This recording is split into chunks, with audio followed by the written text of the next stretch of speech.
Shawn, please walk us through the lyrics and also the idea behind it. So, it was so easy for us to make it is what's crazy about it. We did it so fast. We did it in 48 hours, a song. He sent me a beat, and right away we're like, all right, this is the song. This is what we're going to do. He put the idea of kind of giving the perspective from a Chinese person's perspective, someone who's from China.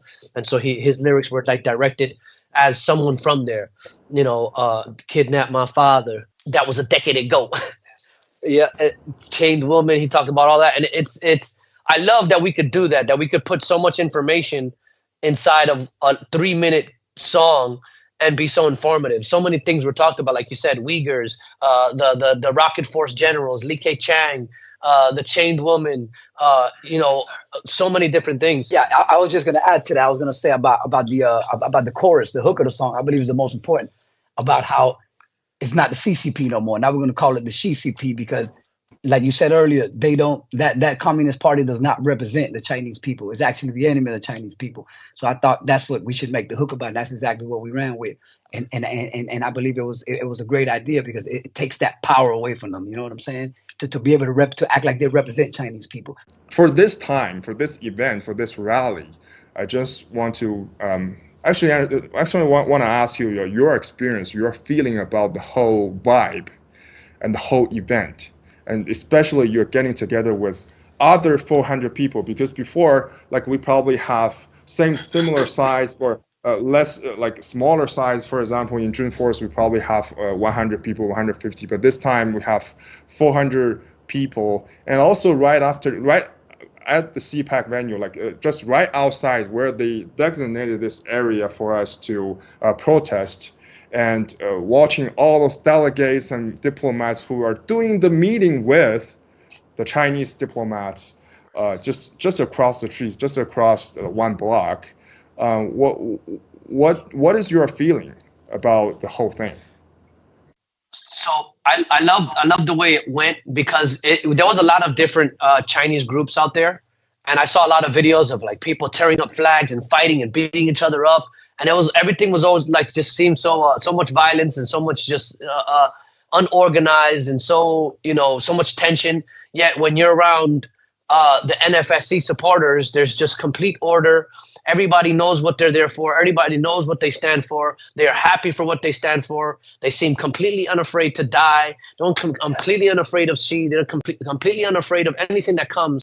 All they care about is saving the Chinese people, and you feel it. Making this song with Ito, by the way, was like the perfect choice. It always is because he doesn't do anything that he doesn't believe in, and Ito is really supports this movement, and he understands it so well. That's why we made the song so fast. We were able to write so fast because it came natural. It came from somewhere that was real to us, and when it shows so much more when we come to this rally. It only amplifies it that much more. Yeah, we come to this rally and we see how we knew what we stood for. We knew why we wrote it, and we felt it when we came. Yes, sir. We experienced why we wrote. We experienced it when we came, because the supporters are also so kind and such peaceful people and just so passionate, and we love it. We love it. You sometimes you can really tell. If you have discernment, what kind of people you're around sometimes, but there's just complete peace when you're around NFSC people and people who want to change China and save China. And so that's why we're able to make these songs. We hope that we can make this song number one. When we see other groups, when we see all these Chinese, paid, those demonstrators holding their flags, and they didn't really want to be there. They wanted to go to lunch after like 1.5 hour. They sit on the sidewalk and watching us and dodging the camera. And there are like why, bro? Chinese... You know what they lack. You know what they lack? Purpose. There was no purpose for them. It wasn't a real movement. Because the CCP, the Chinese, constantly paid for their hotel and flight, and they didn't really want to be there. They didn't really believe it. They didn't really want to say things that they're like rooting for. and they just left. Probably it's just a task received, and they just want to get it done as soon as possible. They were there at 9 o'clock, 10 o'clock, and then they left by noon, right? So, but us, like we really believe in what we're doing, and we show our faces. Absolutely. We're courageous. We can speak English. We can communicate. We can stand on stage and we can chant, what we believe in. Take down the XiCP, and we're so energetic when you're on stage, when you're performing. So and the data has already demonstrated that as well, because you're already in number one in several countries, and I believe we're gonna get more number ones, like always. You talk about the whole organizing of the show, of the rally, and also the new image of the Chinese people, because it's so organized. People are very polite, and people are not violent, not like other groups that are trying to beating up each other, having a fight. We're the most peaceful people there. Like actually the police officers are really happy and really polite and helpful as well. Like the communication is really very clear. We were there 2 days ago, Tuesday prior to the event. Like David and I were at the police station, the Southern Station, and we make sure if we didn't need a permit, we make sure we understand if we need a permit, and also we understand where we could do this. Right, we had a lot of communication with a lot of officers, with a lot of the police officers in field, so that we can get the best spot and we can do everything right. Before we wanted to build a bigger stage, and then they recommended us not to do it, so we built a smaller one. We didn't block the entrance, but that's the entrance where all the police officers and all the Secret Service and all the delegates and diplomats from different countries coming in and out. So, and also we still make sure that we can convey our messages very clearly directly to Xi, right? Directly to Xi and his team, because they just one block down the road.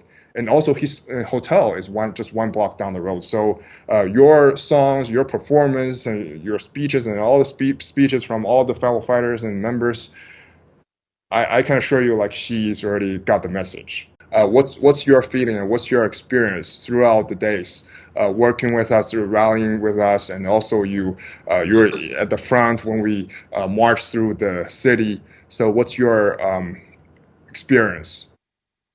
It's a very emotional, very humbling experience. You know what I mean? It's hard to put into words. If you're not there experiencing the actual feeling, the actual vibe coming out of the people involved in this movement, it's hard to explain. But once you attend, it's just so genuine. And it feeds me fuel. Like when I'm on stage performing and we're on marching in the streets and we're chanting and it feeds me the fuel to know that there's so many warriors, you know what I'm saying, dedicated to this same cause. Yet they're peaceful. They're warriors, but they're peaceful and they're humble. And it's just a beautiful thing to watch. If the world could unite more like this, we would be living in a much better place right now. Absolutely. Thank you so much. It's definitely how can I explain it? It's almost a role model of what the world should adapt, the way this organization moves. It really is. It's disciplined. It's honest. It fights. It's fearless. It really relates to me and who I am. You know what I'm saying? I think that's why the feeling with you guys has been so real, because it kind of reflects who I am as a person as well. And also the something that's always a clear thing for me is many of these organizations that stand for this or that, they hide behind a lot of things. They're afraid to say certain things. Yes. They're afraid to they dodge questions. They this and that. NFS seems so up in your face and so ready to say whatever question you ask. They're ready to answer without any weight on their shoulders. There's no hiding. There's no kind of weird anything. There's just you guys are so direct, and you put out really, really strong information, even high level information, right to the American public. You hide nothing. And I've been a part of this organization for a while, but it's not just because I'm a part of the team and I'm just being a good sport and I'm just supporting the team that I'm with. It's actually because I see exactly what's going on. I've seen the documentation. I've seen the parallels. I've seen all of this stuff, and so I'm really, really very honored to be working with NFSC and making music about NFSC and taking down the CCP, which is most important. And I believe in that cause wholeheartedly. It's something that I knew before, but never knew as much as I do now. And it is one of the most severe topics on earth right now. And it's one of the things that need the most attention above anything else in this world right now. And that is the CCP and what their what their moves are and what their direction is and what their trajectory is.